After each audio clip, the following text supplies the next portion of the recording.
एक लड़की अपने आशिक की कब्र पे रो रही थी। मौली बोला, क्यों रोती हो? लड़की बोली, मरते दम तक मुझसे चुम्मी मांगता रहा मगर मैंने ना दी। मौली बोला, तुम मुझे दे दो, मैं पढ़ के बख्श दूंगा। लड़की बोली, हराम दिया, ए चुम्मी ए कोई जुमेरात दी रोटी नहीं। एक लड़का और लड़की पार्क में मिलने गए। वहाँ लड़के को चोट लग गई और खून बहने लगा। वो लड़की को देखने लगा कि शायद वो अपना दुपट्टा फाड़कर जख्म पर बांधेगी। लड़की फौरन समझ गई और लड़के को देखते हुए बोली, सोचे भी ना, 3200 दा सूट है मेरा। एक आदमी का होंठ जला हुआ था। किसी ने पूछा, कैसे जला? आदमी बोला, बस यार, वो तुम्हारी भाभी मैके जा रही थी तो उसको छोड़ने स्टेशन गया था। बस ट्रेन ने जैसे ही हॉर्न बजाया, खुशी के मारे मैंने ट्रेन का गर्म इंजन चूम लिया।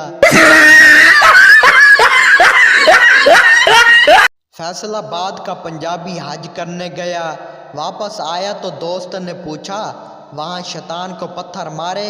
पंजाबी बोला, पत्थर मारने का मौका ही नहीं मिला, पर गालियां चंगियां कढ़ियां। एक छोटा बच्चा थाने के सामने रोड पर पोटी कर रहा था। पुलिस ने इसे पकड़ लिया और इसे जेल ले जाने लगे तो बच्चा हंसते हुए बोला, कानून के रखवालो, सबूत तो उठा लो। पठान बोला, जान तुम पहले जैसी नहीं रही।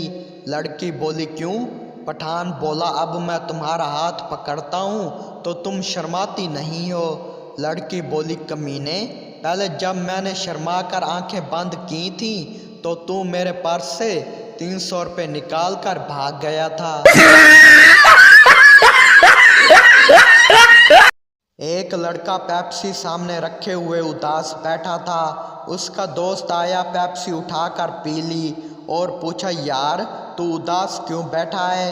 दोस्त बोला, यार आज का दिन ही मनूस है। सुबह बीवी से झगड़ा हो गया, रास्ते में कार खराब हो गई, ऑफिस लेट पहुंचा तो मालिक ने नौकरी से निकाल दिया। अब खुदकुशी के लिए पेप्सी में जहर मिलाया, वो भी तू पी गया। 18 साल से 60 साल तक अक्सर पाकिस्तानियों का एक ही डायलॉग होता है कि अपना टाइम आएगा, और फिर डॉक्टर कह देता है कि रिश्तेदारों को बुला लें, टाइम आ गया जी। एक मिरासी को इतनी जोर से छींक आई कि उसकी पैतलून उतर गई तो पठान मुस्कुरा कर बोला, आज तो याद करने वाले ने हद ही कर दी।